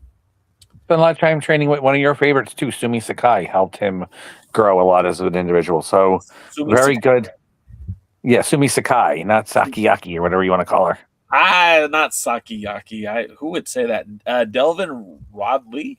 Am I saying that right? It's Devlin Ridley. Devlin Ridley? Did I spell it wrong? It's spelled Rodley on my cheat sheet. Okay. He defeated the Henrik. The Henrik, yes. The Estonian Henrik and him had a good match. By the way, people don't know this, but Devlin Ridley. Yeah. Man, name's hard to say. He actually started off, he went to Rowan University. He was at a WrestleMania event, and that got him into pro wrestling. He made his pro wrestling debut at Rowan University a year or so later. That's wild, dude. That's really cool. That's a great story. So, WrestleMania had a huge impact on him because he became a professional wrestler after that. And I mean, that's what professional wrestling can do when you have when Dog brings these events to different places. It makes an impact on the fans and changes their lives. Next up, you had Caden Hernandez defeat Ezra Coleman. Ezra's small, but the kid's got something. I think the size was Caden's. He's a bigger guy, like size-wise, he's like wide-wise, he's bigger. And I think that came into play, but I think when Ezra gets some better Jedi training and some more experience under him and how to use his speed and his unique athleticism, I think he might make something in the business. Again, he's smaller, but there's something good about him. And then Armani Chaos defeated Drew Dreadnought.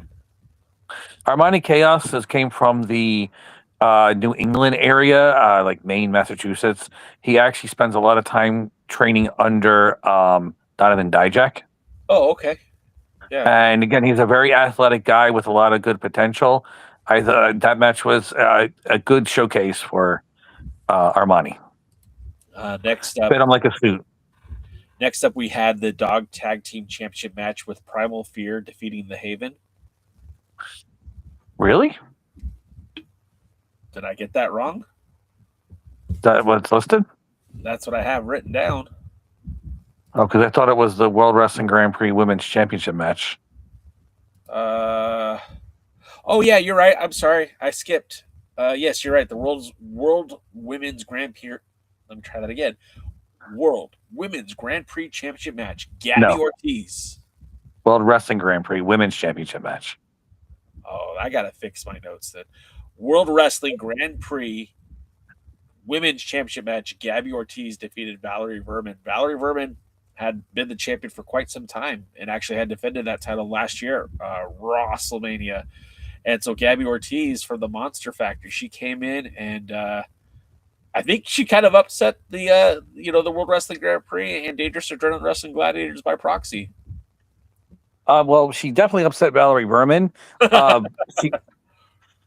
She is trained by the Monster Factory. You might have saw her on that Monster Factory documentary that was on Apple TV Plus. And very talented wrestler, a spitfire. She's like a fiery Latina badass. And she is a lot of talent in a small package, and she is going to become a big force in Dangerous Adrenaline Wrestling Gladiators and the World Wrestling Grand Prix. She'll take that championship a lot of places. She actually was personally endorsed for this match by Tara, who used to wrestle the name Victoria in the WWE. Oh yeah, of course. And so that, and I forget her real name. Tara was her Impact name. Victoria was her WWE name.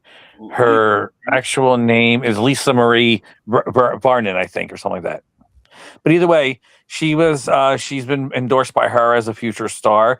And before that match even started, the notorious Mimi came out and challenged the winner of that match. And I think we're going to see that match, Mimi versus Gabby Ortiz, in the future for that World Wrestling Grand Prix Women's Championship. That'll be very interesting. We also had Ethan Promise defeating Dylan Mesh, the former tag team champion Dylan Mesh. Yeah, Ethan. They actually wrestled in August as part of the Raw and After Hours Heritage Cup, and Dylan Mesh cheated to get in that. But now Ethan, who is also from University, got a modicum of revenge on that one and came out victorious. The next match at WrestleMania 9 was that was the Dog Tag Team Championship match with Primal Fear defeating the Haven. Yeah, the Haven were actually trained by Mario Mancini and former WCW Tag Team Champion Paul Roma. Oh, Paul Roma. You know what? Our good friend Rick Del Santo probably familiar with the Haven. I think so, because he was the one that gave me a little nod today or somebody. So he told me to keep an eye out for him. No, it's not Vladimir Koloff. Matthew Underwood is planting seeds. His guy from Vladimir Koloff, he wants him to come to Dog. I know. I think Underwood's actually a communist, but I don't know that he's a communist, but he's very proud of you, comrade. You could be doing crack right now, and you're not. And I don't think you get enough credit for that. Good job, comrade. I can't do it as well as that girl does it. As who? Oh, DK. I don't know if I sent it to you, but I keep sending DK. I think I sent it to you too.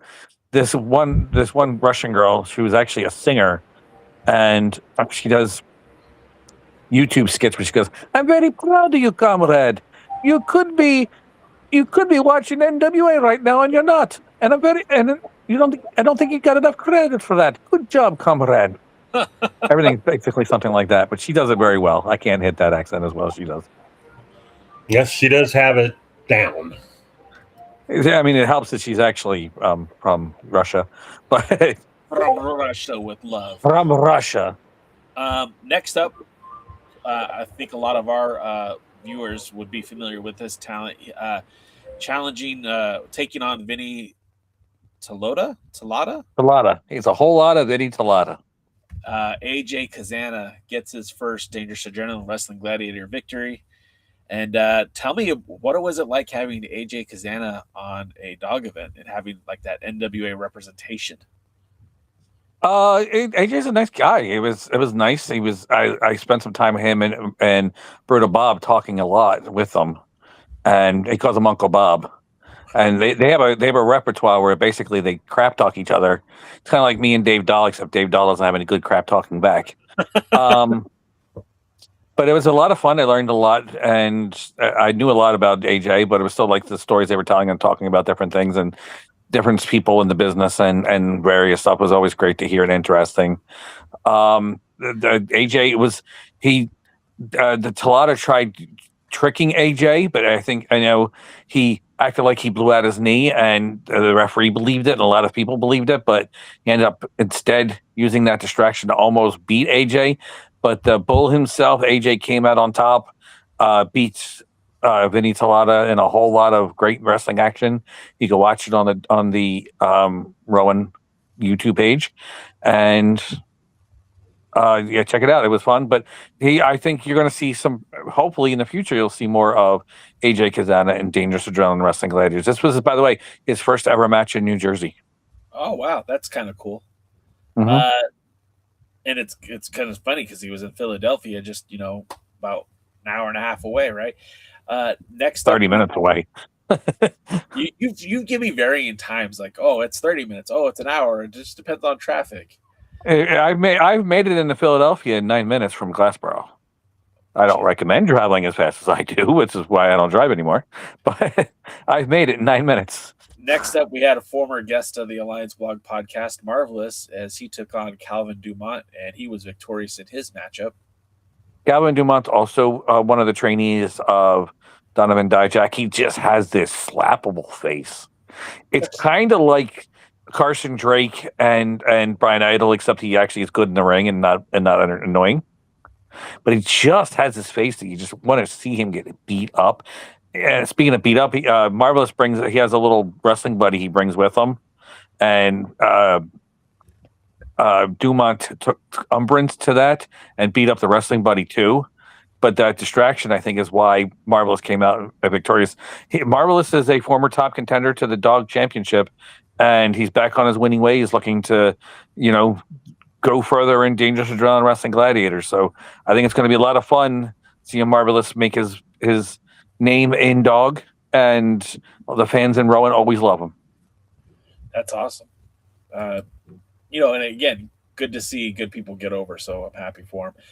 Then we had that special challenge match. The challenge was issued by Brutal Bob Evans right on the Alliance Blog podcast, where he said that he would take somebody who's under his tutelage, and he would challenge Tank Tolan and a partner of his choosing, and allowing a spotlight to be shined on some up and coming talent.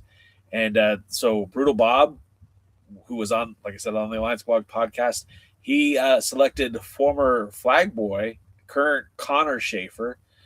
He's no longer the flag boy. He's out on his own now.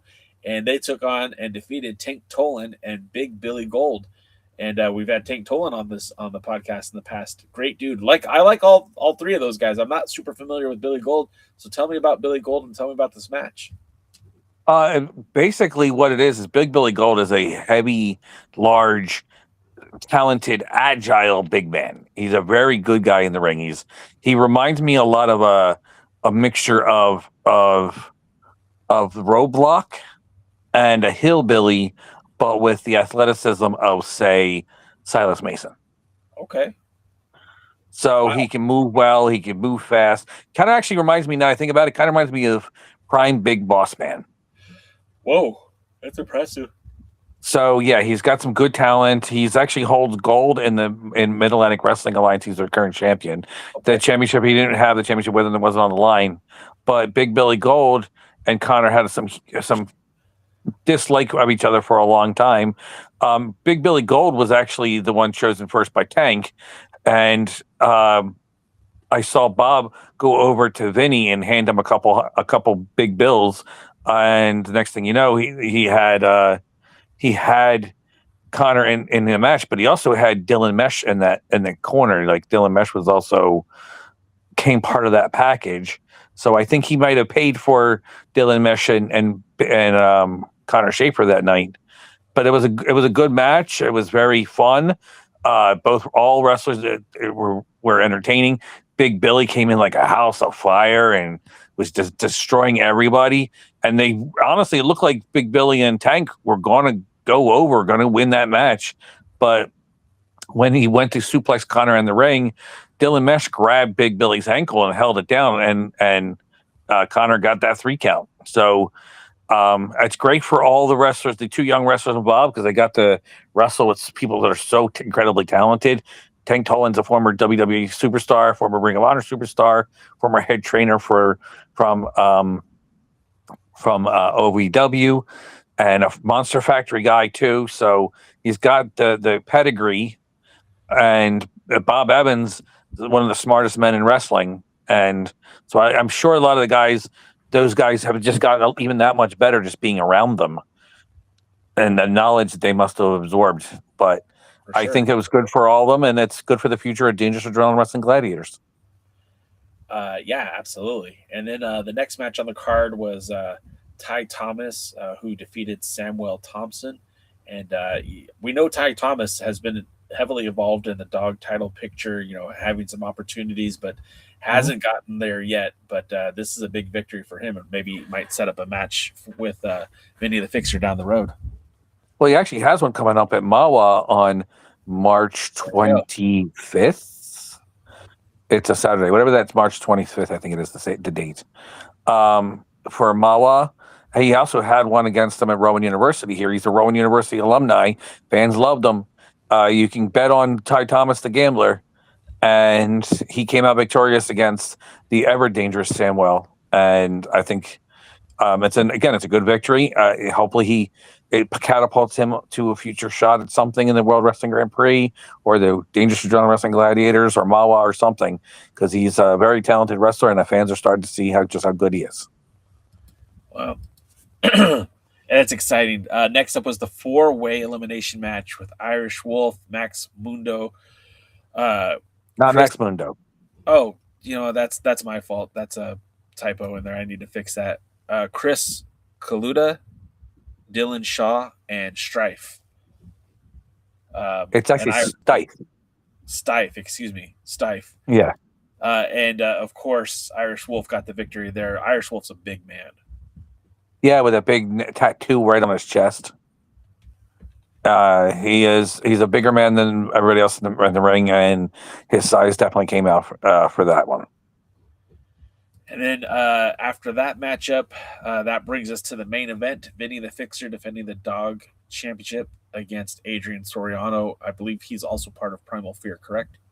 Yeah, he's 1/3 of Primal Fear, even though that there is no Freebird rules in Dangerous Adrenaline Wrestling Gladiators. Sure. How was that match with Vinny? Vinny defended that title. He retained his championship. But how was the match? It was a brawler versus the high flyer. It was definitely a conflict of styles. Vinny was definitely used his intelligence and his experience.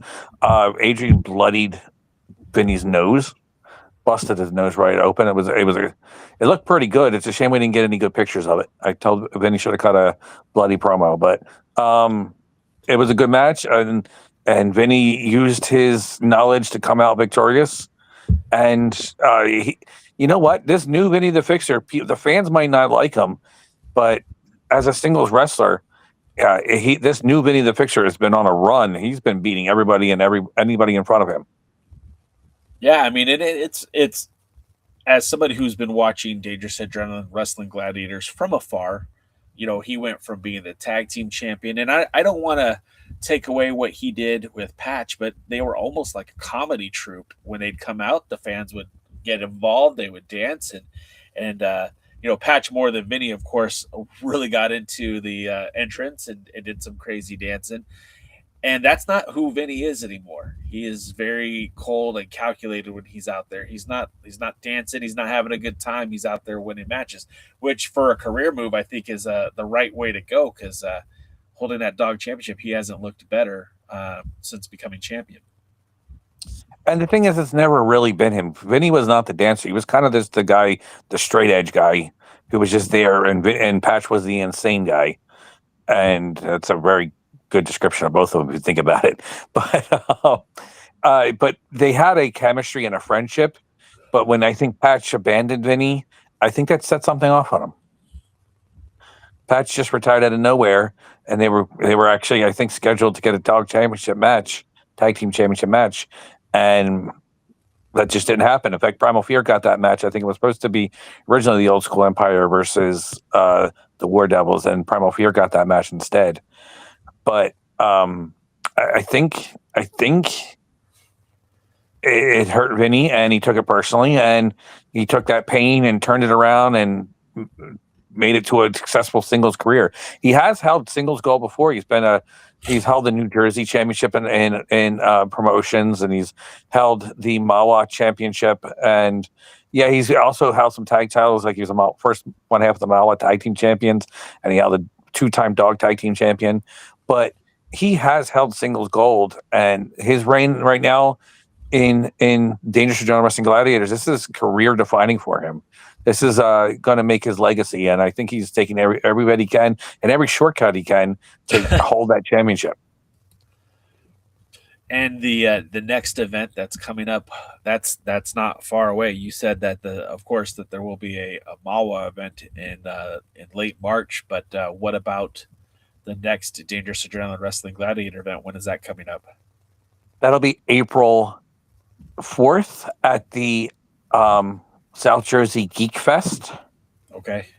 For some reason, Vinny hates nerds, geeks, dweebs, and everything as he calls them. He hates sci-fi. He hates comic books. He hates Transformers. He hates gargoyles. He hates G.I. Joe. He hates Star Wars. He hates everything like that. Just not his thing. So as part of the deal, to get him to wrestle for this, he gets to choose his opponent. So if he's still champion, whether he's champion or not, he'll choose his opponent. Last year, he chose Big Billy Gold after Big Billy Gold already wrestled and got hit in the head with a title belt. He had a concussion, and he still made him wrestle again, and he chose him. I don't know who he'll choose this time, but if he's still champion, again, Ty Thomas is on a roll. If he's still champion, then he may come out and choose somebody in that match, but we don't know who it will be. But that's kind of his contract to get him wrestle because he doesn't like wrestling in front of cosplayers, and he thinks cosplaying wrestling is an embarrassment to the sport. Wow, that's pretty bold. Yes. So I think, unfortunately, because I'm feeling a little under the weather, I think we're gonna call it a night right here. Yeah. But I do appreciate everyone hanging out with us this week. Just heads up, next week, I know as we get closer to the Crockett Cup, again, the Cup happens on April the 4th. I think we'll be talking a little bit more about the seeding for on the next live stream. We'll be talking about some of the seeding that has already been announced. We mentioned it briefly on the pre-party, but we'll go into details this week, and I'm sure there'll be some more names announced. But I think that's going to do it for us now. DKM, is there anything you want to add?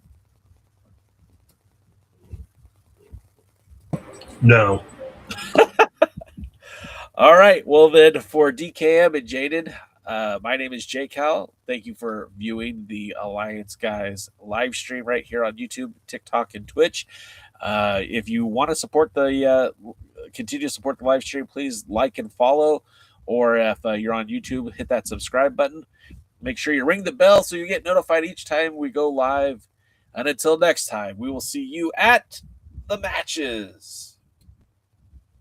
Thanks for joining the stream. This has been a presentation of Alliance-Wrestling.com. We genuinely appreciate your support. Would you consider subscribing so you'll never miss a future episode? I'd also like to remind you we do a live stream every Tuesday at 5 p.m. before NWA Power. You can find us on social media at The Alliance Blog. And until next time, The Alliance.